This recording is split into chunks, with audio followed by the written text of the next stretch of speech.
What's going on, everyone? Welcome back to the Beer Battered Sports Podcast, the podcast created by sports fans for sports fans because we believe we are the most qualified people to talk about our favorite teams. I'm your co-host, Isaac. And I'm 40. And welcome to episode 107, where we will be doing our season preview for the 2024 Major League Baseball season, among other things, because there's plenty of other things to talk about in the sports world.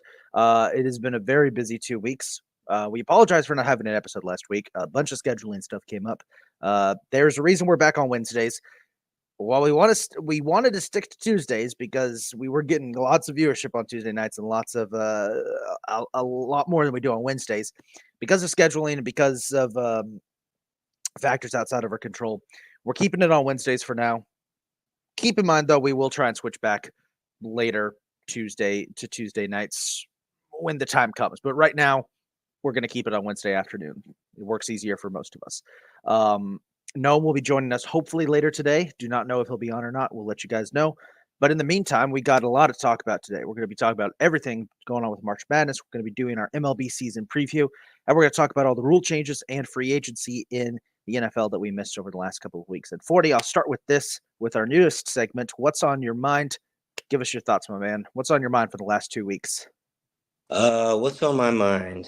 What's been on my mind the last 2 weeks is the amount of athletes we are seeing sports bet on either themselves or they have some ties of sports betting involved around them.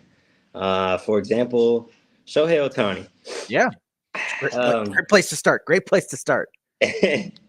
So it's just a little mind-boggling to me that, your interpreter steals $4.5 million from your bank account to pay off his gambling debts.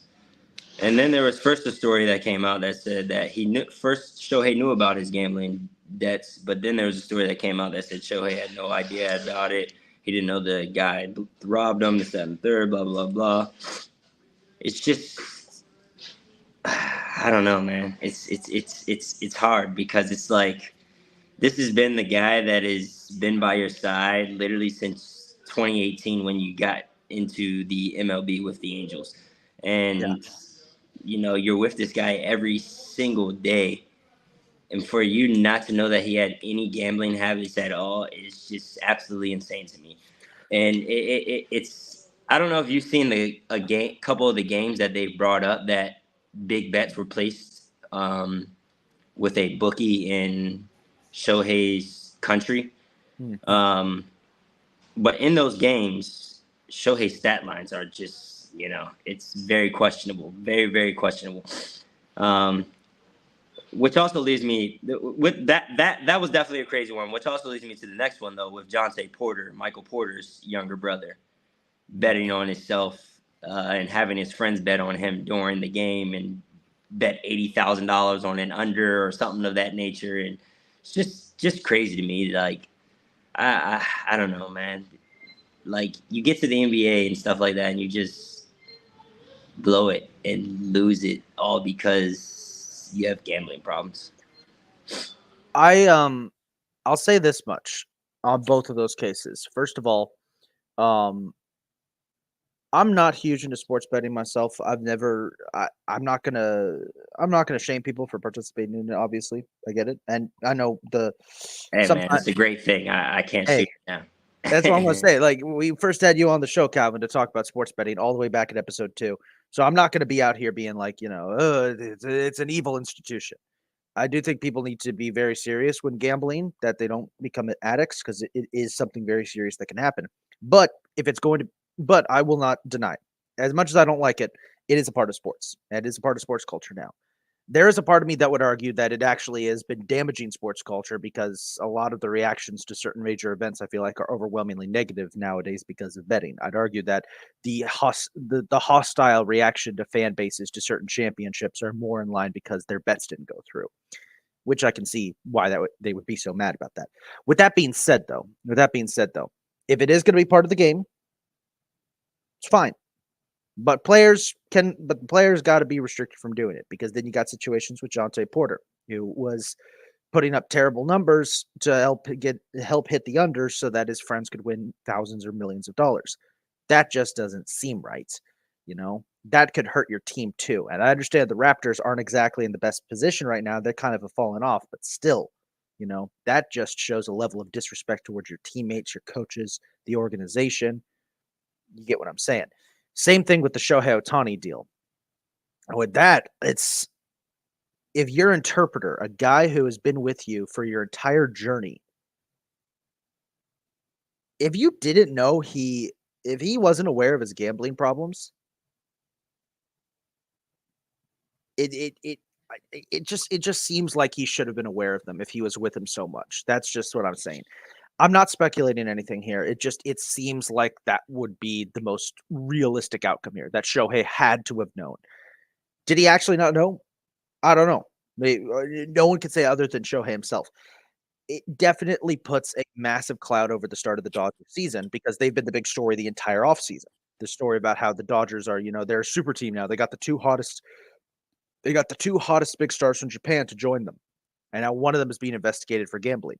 With that being said, though, I do want to bring this up because if the MLB doesn't do anything about this, if the MLB is just like, we don't know if he bet or not, then they have to reinstate Pete Rose. They have to lift the ban. They have to allow Pete Rose into the Hall of Fame. Pete Rose was banned from baseball for life for gambling, as were a lot of other players, you know? And Rose, honestly, I'd argue this, and if this one goes out to Philly sports fans, I'd argue that what Pete Rose did is, compared to some of the other players who gambled and got banned, I'd argue that is, minuscule. If you want to uphold the ban of like Shoeless Joe Jackson, all the guys from like the 1900s who bet on who intentionally threw the World Series, and like what is it, 1919, they intentionally threw the World Series because of gambling. That's different. Like, if we're not gonna, my point is this, because I'm getting off on a tangent. If we're going to be so nonchalant about Shohei's situation, we've got to let Pete Rose back into baseball. We've got to let Pete Rose into the Hall of Fame because at that point, it's just a massive double standards. You see what I'm trying to say? Yeah, for sure.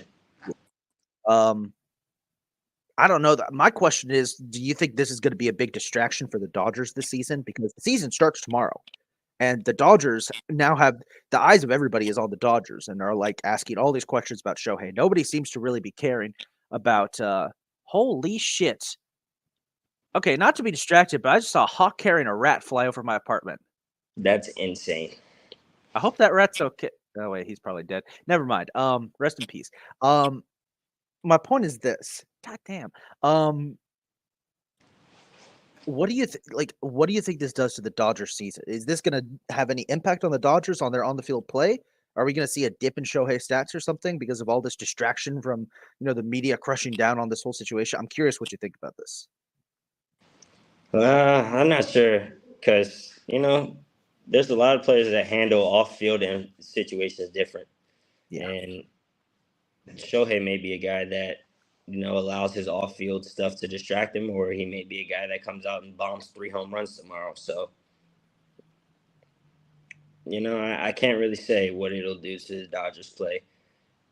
Speaking from a realistic standpoint, though, it probably should affect their play. Yeah. It probably should affect their on-field play, and there probably will be a little bit of some chemistry that is off. Probably a lot of might see a couple errors tomorrow from the Dodgers due to the fact that their heads are not in the game or something of that nature, or they're so distracted by media or Even just the commentators. We don't even know what the commentators will be talking about tomorrow. Will they be talking about baseball or will they be talking about the Shohei incident the whole time? So As someone who calls baseball games for a living, I'll tell you this: if there's something that happens off the field that you could talk about that could fill all that dead time in a baseball game, they will talk about it. It is a shame that it's probably going to be taken away from the game, but it's just something we got to live with. I will say this: I wouldn't be surprised if the Dodgers. I wouldn't overreact if the Dodgers get off to a slow start because historically they usually do. The last couple of seasons, the Dodgers have gotten off to a slow start and then kind of gotten it together in the second month of the season. So I don't know for certain, but here's what's on my mind. We'll segue into this before we start talking about stuff. So here's what's on my mind, and that has to relate with our first big topic. That's March Madness. So March Madness is off, and it's been a fun tournament so far. We've seen some fun upsets. I'm speaking both men's and women's, by the way, because we care about the women's bracket now too. A lot of fun upsets. There's been some really good games that come down the wire. A couple of overtime games that were awesome. That Creighton Oregon game was fantastic. With that being said, though, the prevailing point of view of this year's March Madness tournament for both men's and women's basketball has been, oh, these tournaments are so boring. There's no upsets, no low seeds going into the Sweet 16, which is true. The lowest seeded team to make the Sweet 16 in the men's bracket this year is North Carolina State, which is an 11th seed. The lowest seeded team to win in the first round this year was Oakland, which was a 14th seed. Oakland beating Kentucky was awesome, though. That was hilarious, and it shows that no blue blood is safe in the world of March Madness. That's why we love the sport so much. But the general talking point from the world of sports media has been this tournament is not good because there's no upsets. That's just not true. And I say this, that's not true at all. Upsets are a part of March Madness. I get that. There is nothing we love better than watching some bumfuck school you have never heard of that may have some questionable donors, cough cough Grand Canyon, going on a deep run, beating a couple of blue bloods, and in the case of Loyola Chicago back in 2017, getting to the Final Four. There is nothing more fun than seeing that. And I think last year kind of spoiled us because we had so many upsets and we had two double-digit seeds making the Final Four with Florida Atlantic and San Diego State. That was absurd. But my point is this: while that is awesome, most of those big underdogs and Cinderellas that make those upsets, they do not make it far. It's very rare that we see situations like last year where a double-digit seed makes the Final Four. Usually those schools, those seeds, they get knocked out in the Sweet 16. And they don't just get knocked out, they get fucking knocked out. They get brutalized because they run into one of those blue bloods and it's over. And my point is this: to everyone whining and complaining that this year's tournament isn't fun because we haven't seen any big upsets or, there's no Cinderellas making the Sweet 16. Think about it this way: we have the 16, arguably the 16 best schools duking it out in the Sweet 16. We've got blue bloods galore. All of the one seeds are still intact, which is something that doesn't really happen anymore with how competitive college basketball has gotten. And we've got some awesome matchups. We got a repeat of last year's national championship game in the Sweet 16 between San Diego State and what's his face, UConn.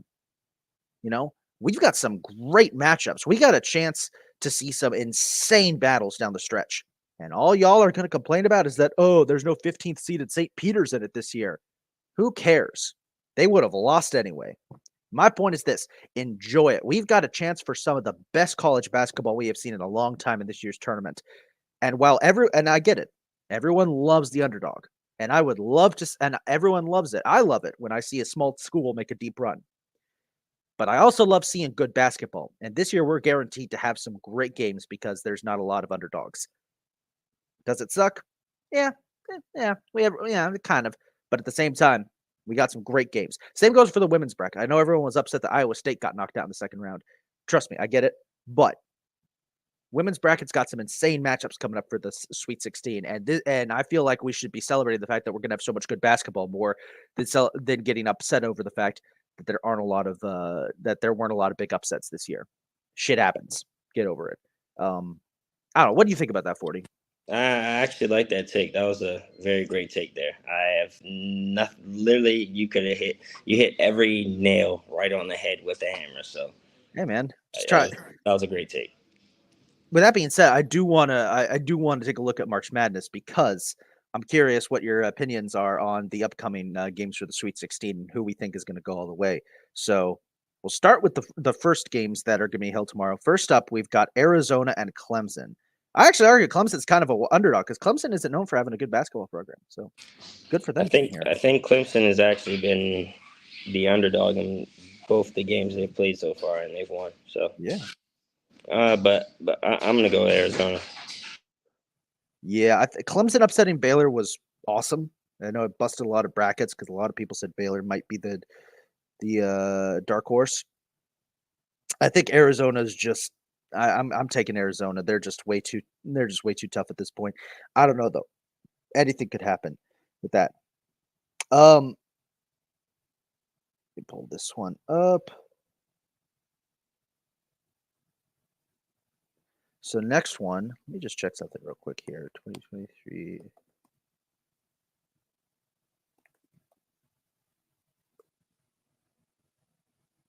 Yep. So next up, we've got San Diego State versus UConn. Rematch of last year's national championship game. Unfortunately, as much as I would love to see San Diego State pull the upset, I have UConn winning it all in my bracket. So I'm gonna go with the Huskies. Yeah, I'm gonna go with UConn too, just because they're just way too hot. Yeah, I don't there's think San Diego State has enough to stop UConn's offense. no, I don't. It would be incredible if they did. Um, this is the one that I'm excited to watch: Bama versus UNC. Very, very tough game here. As a Tar Heel fan, I don't know, man. I'm like, I want to pull for the Tar Heels, but Bama is tough. I watched a couple regular season games with Bama, and they were stellar. Bama's one of those really, really tough programs you just got to watch out for. But I'm gonna have to go with UNC, but I think it's gonna come down to the wire. Yeah, I think this game can actually go both either way, UNC or Bama, and it can actually go two ways on a game side too. Like it could be a very great defensive battle, or we could see a shootout with a lot of points scored. Because both of these teams have great defenses, but they both have high power offenses that can click and start scoring at any time. But I'm gonna go with Houston. I mean Bama. I apologize. I'm gonna go with Bama. I was about to say Houston I'm is. gonna go. Yeah, I'm gonna go with Bama. To upset UNC and There we go. take out the Tar Heels. Here's my question for this next one: Illinois and Iowa State, Big Ten versus Big 12 champion. Um, oh, this is a tough one. This I think might be the closest game of the first day of the Sweet 16. I'm going to take Iowa State to win this one, but barely, barely, because Illinois is tough. Yeah, I don't know. This is another one that can go either way. I'm gonna take Iowa State too. All right. Second day of the Sweet 16, Marquette versus NC State. Wolfpack are the biggest underdog and the only double-digit seed that made it to the Sweet 16. Yeah, Uh, they're done for after this. yeah, Marquette is just too tough. I Yeah, would love to see NC State keep it going though, but Marquette is yeah, really fast. We got Gonzaga and Purdue, two long-suffering programs trying to finally win their first championship. I don't know about this one, man. Who you taking? Because this one could go either way for me. So depends on how Gonzaga plays Zach Edey. Yeah, But if you ask me, I don't think Zach Edey's that good. I think he just takes up space and like that's why he's not really high on anybody's draft board because what he does in college is not tricking anybody. Like he's gonna be like Greg Oden or something in the NBA. Like so, if Gonzaga can stop him, I think Gonzaga blows them out actually because Purdue has shooters around Zach Edey, but they're like I don't even know what the word is for it, but they I don't know if they're cold basically. So I'm gonna go ahead and take Gonzaga to sneak this one out. I'm taking Purdue. I wouldn't be surprised if Gonzaga does something like that, though. Purdue historically has fallen to underdogs. They historically don't get this far in the tournament. I don't know though, because I think I'm going to go with Purdue. Gonzaga's got some shooters though. That one kid, Graham Ike, has been putting up some great numbers this tournament so far. So, but I'm still going with Purdue. But you're right. Depending on how they play Zach Edey, that's going to determine how they win this game. How about Duke and Houston? This one is gonna. This one seems to be a lot of fun between these two schools. As a UNC fan, yeah, go Houston. I'm taking Houston to win this. I'm actually gonna take Houston too. I don't know. Like, I think next year will be Duke's year. They have a lot of firepower coming in next year, so I don't know if I don't know if this year will be their year. I think it ends this week against Houston. Our final Sweet 16 game for the men's bracket: Creighton versus Tennessee. You thinking Volunteers or Blue Jays? I'm gonna go with the Blue Jays. Oh yeah. Creighton surviving double overtime against Oregon when both teams were exhausted proved to me that this Creighton team can go deep. So I'm going to take the Blue Jays too. That's just the men's bracket. Here's the women's bracket because we got to do both. So first up, we've got Oregon State versus Notre Dame. Notre Dame. Yeah, it's close because they're both really good. But Notre Dame, the way I see it, they got what's her name, Hannah Hidalgo. I don't know what her name is, but I know exactly who you're talking about. Yeah. She's a hooper. Oh yeah, that's gonna be a fun one though. I'm surprised Oregon State's. I never thought of Oregon State as a basketball school, but they proved me wrong. Indiana versus South Carolina. Can anybody stop the juggernaut that is the Gamecocks? I'm gonna go South Carolina. It's just too well coached. Yeah, I agree. I mean, they have just obliterated their last handful of opponents. I'm still pissed at Indiana because they knocked out my my upset favorite of the tournament, Fairfield. I was so convinced that a Fairfield team that had won 32 games, lost just one, may have stood a chance. And I remembered, they play in the MAAC. No, they haven't played real teams all year. That's a shame. What about NC State and Stanford? Tough game here. Two very tough teams. I'm gonna ride with NC State, man. All right. I'm gonna ride with NC State. I like that. They toughed it out against a very strong Tennessee team. That was a great. Yeah. I was watching. That was a great game. Stanford's really good though, but like Stanford is very good. I think NC State. I think NC State pulls the upset. Gonzaga and Texas. I don't know much about these schools in the women's bracket. Yeah, me either. With that being said, though, I'm gonna have to go with Gonzaga to pull the upset here. Horns down. I'm gonna go Texas for some reason. All right. Saturday. Oh boy, LSU versus UCLA. Oh boy. LSU. Yeah.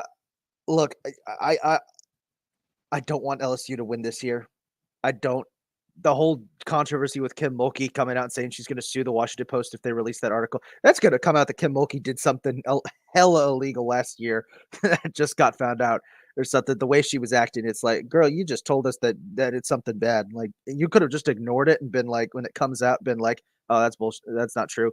You just went on the offensive immediately. It's like, all right, girl, either it's really, really bad or like you just outed yourself for doing so. I don't know what it is, but I want the story to drop. Like, for the love of all that is holy, please give us please give us all the tea. What did Kim Mulkey do? With that being said, I would love to see LSU get to the Elite Eight and then get knocked out by Iowa. So I'll take LSU to win. That's what I want to happen. Iowa's not that good to me, bro. Caitlin Clark's not that good to me either. I think Paige Beckers is better than Caitlin Clark. Oh, no, yeah, she is. Like, I was watching the UConn game. Paige Beckers is a dog. Like, holy shit. I'd not been watching UConn this year. I watched you know what else, too? Nobody knew about Caitlin Clark until Paige Beckers got injured. That is true. We were all hyped up on Paige Beckers. She got hurt, and it's like, here's this chick from Iowa. Speaking of which, will Iowa make the Elite Eight? They play Colorado. Yeah, Iowa should win that game, but I don't know. Colorado actually could upset them. To be honest, I'm not gonna lie to you. I'm not. I actually been watching Colorado girls and men's play all year, and they've been very, very tough. Both teams. I'll say this much: ESPN needs to do a better job of covering the teams that Iowa's playing, because the last game they played against West Virginia, they were so convinced that Iowa would win that they did not come prepared to talk about West Virginia at all. Like, the commentators were struggling to find things to talk about West Virginia, and West Virginia kept that game close. I was watching that game. I was like, you guys know there's another team, right? Like, they didn't even like. Part of me was wondering, like, if West Virginia takes the lead going into halftime, are they going to interview the coach, or are they just going to tell him to fuck off? You're ruining the story. I don't know. If Colorado pulls the upset, I won't be surprised, though, because Iowa, like, I have watched Iowa this year. I'll say this about Iowa: they do a If good Caitlin job, Clark's not on, then they suck. sort of, because they have a really good center that if they get the ball to her, she can score. But you are on to something. If they shut down Caitlin Clark, it's a lot tougher.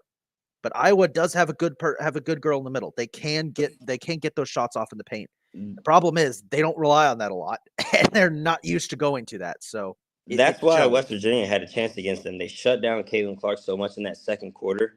I Yeah. think Iowa only scored 9 points in that second quarter, but West Virginia only scored like 8 points themselves in that second quarter. But because of the defense they played in that second quarter on Caitlin Clark, they had a chance. Yeah, they did. Clark had 32 points. I will give Clark a shout out. She did fit with 32 points scored. She did surpass Kelsey Plum as having the most points scored in any season of college basketball, period. So no matter what happens, this is going down as one of the greatest individual scoring seasons of all time. But Kelsey Iowa Plum does will have still give weaknesses. her a bucket. Oh yeah, I can't wait to watch them in the WNBA. Did you see that Ice Cube's Big Three offered a massive contract for Caitlin Yeah. Clark to come? I kind of wanted to do that. I don't know. It's because it's like it's older NBA guys who are past their prime. I don't know. I don't know. Hey, Baylor USC. Juju Watkins has been on fire. And I see no reason to not pick against her, so I'm going USC. Yeah, I'm going USC. And our last game for the Sweet 16, UConn versus Duke. UConn. Oh yeah, Paige Beckers is. I can't go against Paige. That's like going against Brady. She's insane. That's going to do it for our March Madness wrap up, guys. If you're enjoying today's episode, go ahead and give this video a like. Let's move over now quickly to talk about some of the rule changes in the NFL. I was hoping Noam would be on at this point to talk about this because this is his specialty, but it's I okay. know. I wish no one was on right now too. I know he was going to have some insane things to say about this. Real quick, just to wrap up free agency, Justin Fields to the Steelers. Did not see that coming. Yeah, man, it blindsided me too. You know how bad I wanted him in Washington. I was hurt. I know. Definitely hurt. I know But you of all people, I was like, oh no, 40's going to hate this. that's going to be a great quarterback room. Him and Russell Wilson. They could definitely. I think Russell could definitely. He could definitely learn a lot from Russell Wilson. For sure. I just don't know because like, part of me really wanted the Bears to keep him and give him some good weapons. But Yeah. at the same time, like, it had been 3 years and he hadn't really progressed much. Last year was his best season, and the Bears still had a losing record, and that was more to do with bad coaching, I'd say, and the Bears just not having a good presence around him. They finally were building something up, but I think I don't know. Part of me thinks that the pressures of the media to get rid of him and draft a quarterback overall really got to them. Because if I was the Bears, I probably would have kept Justin, And drafted like drafted Marvin Harrison Jr. number drafted one. Marvin Harrison, but I would have also drafted a quarterback in the second round because there's going to be somebody available no matter what. I would have taken a quarterback in the second round and told Justin, all right, we've given you a ton of weapons. Go for it. But this is your last chance. And the reason I'm saying giving this guy so many chances is because he's proven he can play good. Justin Fields isn't necessarily a bad quarterback. If you watch a lot of those Bears losses for the last couple of seasons, it's mainly because the Bears didn't really have anyone outside of him. I genuinely believe that Justin Fields is actually a pretty good quarterback. He has just been dealt a bad hand with being in Chicago. And I really think that the Bears just felt so much pressure from the media and the whole, like, you have to draft a quarterback with the first pick. You don't have to do that. You really don't have to do that. And I think the Bears just fell for it. We're like, fuck it. We got no other choices. So my hope is that he improves in Pittsburgh. I think he will do a great job as a backup. Yeah. It's unfortunate to see Kenny Pickett go, but he landed in Philly, so he's still close to home, I guess.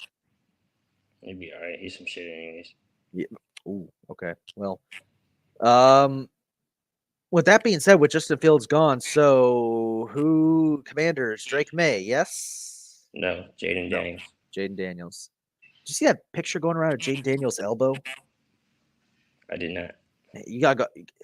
I mean, I'm gonna send this to you real quick because this is I his know he elbow. measured in at 6'3", 216 today at his combine. Though. I mean, at his draft pro day.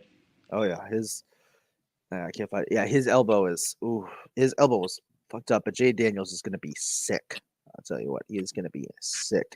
A lot of Um, people have us drafting J.J. McCarthy now, and I have no idea why. I don't know what the fuck happened at his pro day to make people say that, but I really hope that's not the path we're taking. JJ McCarthy is gonna just be another Mac Jones. JJ McCarthy's job was to game manage and hand the ball off to Blake Corum. He's not good.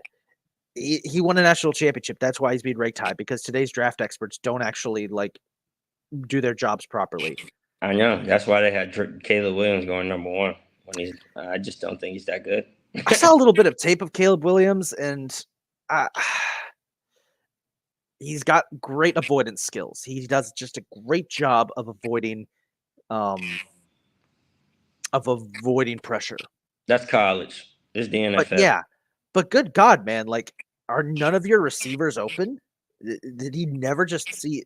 It sometimes seems like that was his first option was to just scramble and go crazy instead of just fired it to a receiver. Yeah, let him do that shit in the NFL. You can get his head blasted. That being said, though, I think that all the criticisms about Caleb Williams for some of his personal stuff, nah. See, that's gonna kill it. That's gonna kill him. That will kill off his competitive spirit real quick. Let the guys play speak for him. Don't who cares that he paints his nails, bro? Like, just let him play first and judge him for that and not his off the field stuff. Like, my God. So I don't know. I saw somebody tweet and say that Caleb Williams is the first true Gen Z quarterback. And all the old boomers who run NFL teams have no idea how to respond to it. They're like, "Oh, he doesn't wear traditional clothes. He paints his nails and likes the color pink. There's something wrong with this kid. We can't draft him." It's like, "Nah, bro. He's Gen Z. He's just a Gen Z quarterback. We've never dealt with him before." That's crazy. I didn't even think about that. Yeah, it really just feels like a generational gap because anyone else would look at Caleb Williams and be like, all right, there's things we got to iron out here, but the dude's definitely he's got potential. Like, that's what you and I see. We both see it's like, all right, he's got some stuff he's got to work on, but yeah, he's up there. These guys I hope can't he see proves that. me wrong. I don't think he's that good right now, but I hope he proves me wrong. I do too. I hope he flourishes. It's been about time that we get a good quarterback from USC because the last one we had is Sam Darnold, and let's say about that better. Carson Palmer probably had the best career in the NFL from USC. Yeah, they did. As a quarterback. Matt Leinart was trash. Yeah, in the NFL, Matt Leinart was trash. Yeah. No, but like I think all these execs, see Caleb Williams and they're just like, so what'd you think of his on the field plays? Like, well, he was playing on the field, but the pink phone, it's like, bro, who cares? Yeah. They just don't know how to deal with it. The NFL also introduced some new rules this week, which I don't think anyone's really in favor of. The first one was, for some reason, the kit changed to the kickoff. So I actually don't mind that one because we'll see a lot more returns now. Yeah, we will. I don't mind that one either. I missed kickoff returns to the lack of kickoff returns to the Super Bowl really bothered me. It just felt like the kickoff there was no reason for it. So that one doesn't bother me. The hip drop tackle does. The hip drop tackle being banned does, because how do you enforce that? Yeah, like, how do you enforce that? It's just sometimes you can't avoid tackling like that. Like, sometimes you just, I don't know, it just happens. Like, and they were showing one of the clips that got the hip drop tackle banned, and I was like, somebody had quote tweeted and was like, if this is gonna get us a penalty next year, then we might as well just play flag football. JJ Watt said it best. He was like, might as well just have us wear the flags. It really, it's like, it's an offensive league. It is, and they give defenses nothing. And they take away from them. You can't. How are you going to say? How are you going to enforce that? How are you going to enforce no hip drop tackles? Because imagine if you grab somebody from the side and your body gets twisted around to the back and hits the back of their legs, because that can happen. That's basic physics.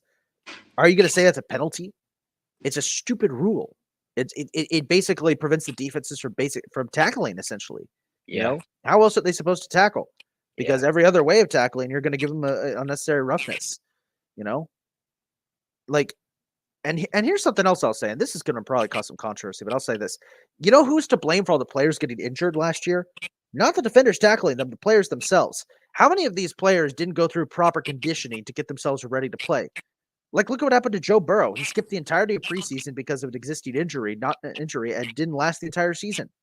I Yeah. understand there might be some other circumstances involved to that, but I say this: like, hip drop tackling has been in the league for years. And how many injuries are caused by it genuinely? Because the only major injury we saw last year, I think, caused by it was Mark Andrews. Yep. And the Ravens, I mean, as a Ravens fan, you'd say the Ravens were able to recover pretty well from that. They didn't have any major issues. Yeah, for sure. I mean, they definitely missed Mark Andrews in some games, but it wasn't that big of a deal. My point is this. My point is that we we are placing the blame on defenses here when we really should be looking at the trading staffs of the league. When they released the league report card and me and Noam went through it, so many teams got bad grades on their training staffs and their training rooms. You know, how much of this is more on players not being allowed to, not having the recovery time and the proper ways to recover from injuries or recover from games, and how much of it is on that and not how defensive players are tackling? How much of it is on the NFL scheduling games every single day of the week? I mean, you saw the upcoming schedule. They're going to have games on Wednesday because of Christmas, and they're going to have the season opener on a Friday night. Oh, by the way, behind a paywall. By the way, they're still going ahead with that. Like that's going to backfire so much. Just illegally stream it, guys. Just illegally stream it. Don't even bother getting Peacock. Just illegally stream the game. It'll send a message. How much of this is on the NFL for scheduling nonstop games and not allowing players proper time to rest? Yeah. How much of this is on that? I'd argue most of it. I agree with you. Yeah. It's just a really, really frustrating situation. And I bet it's going to take all but one game for the NFL to back up on this and take away that penalty. I wouldn't be surprised if defensive players if defensive players hold out, if defensive players just decide to go on strike and say we're not playing until you guys allow us to actually play defense. I wouldn't be surprised. I wouldn't blame them. I would welcome it. I think that the players need to tell the league, you need to stop handicapping us and allow us to actually play football. We know the risks. If we get hurt, we get hurt. You know, we have taken precautions. We've got pads, we've got helmets, we got concussion protocol. If we still get hurt, it's on us. That's what I think, at least. So, I 100% agree with you. I wish football was still how it used to be back in the day, where everything was just head-on collisions and mm, uh, yeah. I like partially agree with you. I miss the hard hits, but I mean, I I mean, like you said though, that head these guys trauma know is a what they thing. signed. Yeah, These guys know what they signed up for. They've been playing the game since they were 5, 6 years old. So everybody knows what's entailed in the game of football. Those guys yeah, signed up for it when they were younger because they wanted that thrill. They wanted to feel that, adrenaline rush and stuff of that nature. So it's like they already know what comes with it. So yeah, yeah. yeah. Like those guys are a lot of the guys well, not anymore because a lot of those guys retired now. But even still, like guys in our generation that are in NFL, like when we were playing little league back in the day, we still had those rules where there wasn't any of those dumbass hip drop tackle penalties or anything. Like just it was football. Yeah. With that being said, let's shift gears real quick to the sports starting tomorrow. Major League Baseball is back, baby, and no matter the fact that that one of our members doesn't really watch baseball and as much, and probably won't because we're forcing him to be an Atlanta fan. Um, we got a season to preview. So, with that being said, Calvin, let's go division by division. Give our predictions for who's going to win each division, who your early favorites for the World Series are, and who your favorites for the. We'll just do MVP because I don't want to get into all the super. We don't have to go into all the details. MVP and Cy Young Award. We'll do MVP and Cy Young Award because I think we know pitchers best. So let's start with the AL East, which is looking to be as stacked as always, except for the Red Sox. So I'll start with you. 40, what's your prediction for the AL East for 2024? Man, I'm gonna give you guys a division, but I'm gonna give Baltimore a close second. I respect it. I know you guys also had Tampa Bay in that division, and I get it. I just feel like Baltimore is on the rise, and you guys on paper have the best team in that division. We do, but we're missing a pitcher. Our pitching staff is going to be really really iffy with the loss of Garrett Cole for a month. I think you're close. I'm going to swap them around. I think that Baltimore will still take the division. They're a young team. They got a lot of momentum. But I think that the Yankees do make the playoffs as the wild card team second. I will say that Baltimore will be playing with a lot more fire at the start of the season, considering what happened yesterday. With that being said, hearts go out to the families of the 6 guys who died on the Francis Scott Key Bridge disaster. Unspeakable tragedy. And you know that the Orioles are going to be playing in their honor because Baltimore is a city that likes to rally around that stuff. There's most northeast sports cities rally around that. Don't ever have. Here's a listen.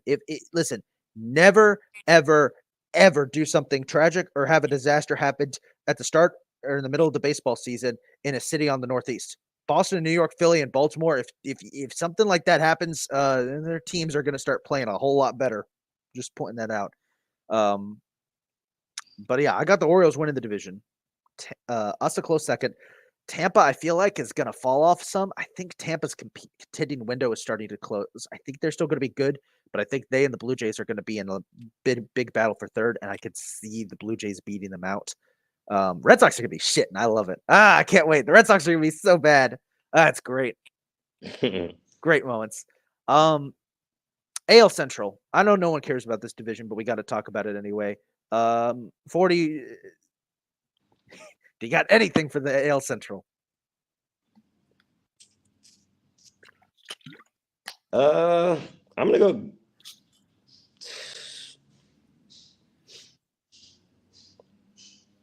I don't even know, man. I know it's. I'll give you. I'll start actually on this one. I'm gonna go with something wild here because everyone usually picks the Twins or the Indians. I'm gonna take neither. I'm gonna take the Royals. Oh man, they've been making a lot of moves in the offseason, and I think that the Royals are going to start pointing in the right direction. See, I was gonna say Guardians and then Royals, but I didn't want to sound crazy to put the Royals that high up there. I'll take the crazy for you. I'll be the crazy one. Royals will win the division this year. On my mama, they will win the division. I got the Guardians second. I'll take the Guardians and Twins. They'll be a close second. I think they'll be fighting for second place. Tigers are probably going to be trash as always. Oh God, who's the other team in that division? Oh, White Sox. Yeah, White Sox will be the worst team in that division. White Sox are going to be horrible. They sold off everybody. So yeah, I'm gonna switch it around. I'm gonna go Guardians and then Royals in second. Guardians are going to be tough though, but I think the Royals can shock the world this year. I want some variety in that division. I'm tired of just seeing Minnesota and Cleveland every year. AL West. Is anyone outside of the Astros or Rangers have a chance? I'm gonna just put the Astros at 1.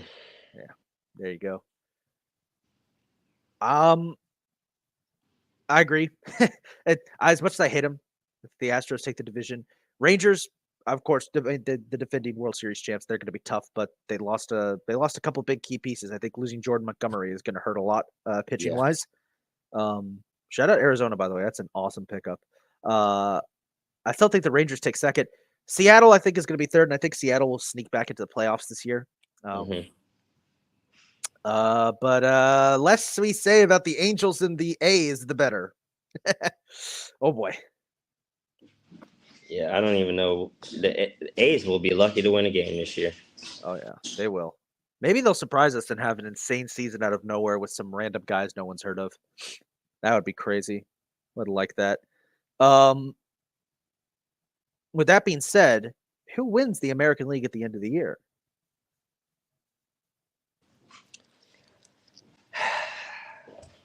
I'm gonna give. I'm gonna give it to you guys, man. I don't know why, but I like the Yankees this year. I like them too. I want to agree with your pick so bad, but years of being a Yankees fan has taught me to never pick the Yankees because they will disappoint you. So I'm going to take the Astros. I really, really hope that the Yankees do get it, though. I will take the Astros. And I'll take Juan Soto to be the MVP for the American League, and for the Cy Young winner.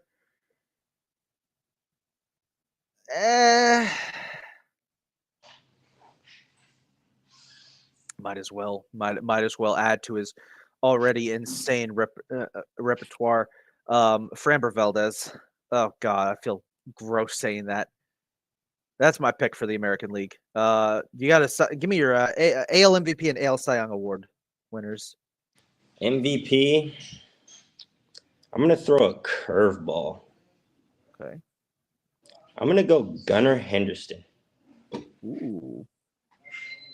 I can see it. I are you sure you don't want to go Rutschman though? Because I would think, like, with the Orioles, you want to pick Rutschman over. You know what? Nope, never mind. I respect. I like Rutschman, but I'm gonna go Gunnar Henderson. Okay. He's due for a break. He had a breakout season last year. He's due for a great season this year. I'm gonna go with a sneaky Gunnar Henderson for that, and then I'm gonna go with a good old Tampa Bay Ray Shane. What's his last name? Shane McClanahan. Shane McClanahan. Yeah. Yep, that's my Cy Young. All right. Excuse me. Oh, that came out. Ooh, okay. National League, NL East, stacked division as always. I have a sneaky suspicion of who you're going to pick, Calvin, but surprise me. I'm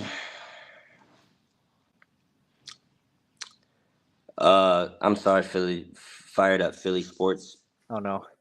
I'm sorry, but I'm gonna go Braves, and then I'm gonna go us. I'm gonna go with the Mets. All right. Whoa. Huh? I'm going Braves and Mets at 2. Are you sure about that? Sneaky. All right. I am going to take the Phillies to win the division. Braves second. And I'm actually going to take the Marlins over the Mets. The Mets, with all due respect, the Mets always catch the injury bug. Yeah, that's true. And I just don't trust the Mets enough. I trust you guys more than the Nationals. Good God, that team. No thanks. Nobody needs to see that team. Yeah, I'm gonna take the Phillies though to win the division this year. I think they'll finally break through and win it because they've been the wild card the last couple of years, and I think it's about time that they usurp the Braves. Atlanta's gonna be tough though. Atlanta is always gonna. Atlanta's insane. They're so strong. I always want to skip the NL Central, but we got to talk about it. Give me the Chicago Cubs to upset and win the division this year. I think the Cubs have got some really good pieces that they've been working on. That people aren't really paying a lot of attention to. But I'll take the Cubs to win the division. Give me who else is in that division? Give me the Reds second as a wild card team. Reds second behind the Cubs. I'll take the Brewers third. They're going to take a big step back with a lot of their pieces missing. Brewers third. Cardinals fourth. And then whoever the fifth team in that division is that I'm forgetting. Who's the fifth team in the NL Central? Brewers, Reds, Cardinals. Oh, Pittsburgh Pirates. Oh yeah, yeah. Pirates. Okay, well that makes sense. I'm actually gonna go with the Reds, and like then the that. Cubs. I like that. I like the Reds to have a breakout season this year. Sneaky breakout season. All right. Excuse me. I like that. I think this is I think the Reds last year were one of the most fun teams to watch down the stretch, so I like that pick. I will agree with you on that. NL West, final division. Are we picking anybody over the Dodgers? Yeah, I was gonna say I don't think anybody beats the Dodgers. I'm a big Dodgers. Yeah. Dodgers, Diamondbacks second. Jordan Montgomery is going to give them a huge boost. Rockies are going to be shit, so they're going to be at the bottom. Giants and Padres will just be fighting for scraps at that point. So, for Calvin, give me your National League winner, your MVP winner, and your Cy Young winner.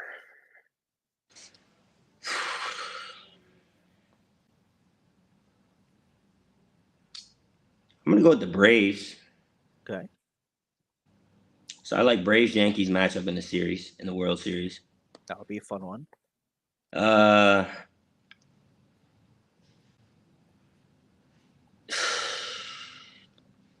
gonna go with my boy Acuna, man.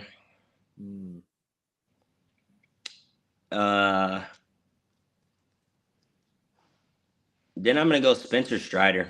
I'm gonna give you I'm gonna give you three Braves. Braves, Acuna, Spencer Strider, man. Heavy on Atlanta. Yeah. It's like Gnome is here with us. I'm gonna take the Phillies. I'm gonna go Astros Phillies. I think we should have gotten that last year. I think we get it and repeat this year. I'm gonna take the Phillies to win the NL. MVP. As long as he doesn't get locked up for gambling, Shohei Ohtani.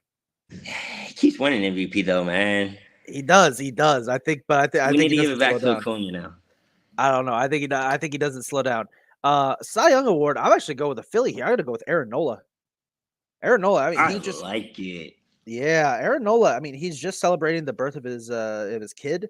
He's been a sneaky good pitcher for the Phillies the last couple of years. I think he was all MLB second team 2 years ago. I think that you know what? I think Nola gets the Cy Young Award this year.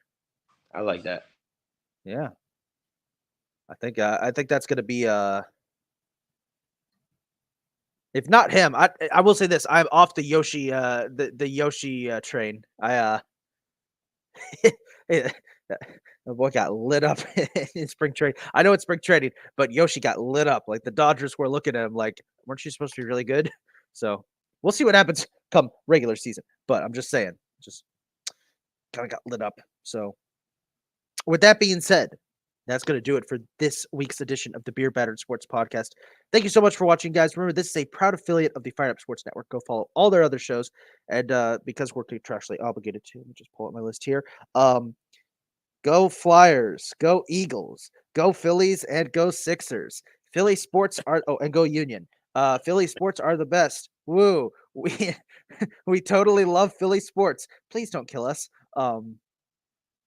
But yeah, seriously, go check out all the other podcasts. Go check out our friends at Bill Smashers and our old pal Kylie. You can follow all of our socials at bbsports_pod and go check out our Twitter bio for our merch.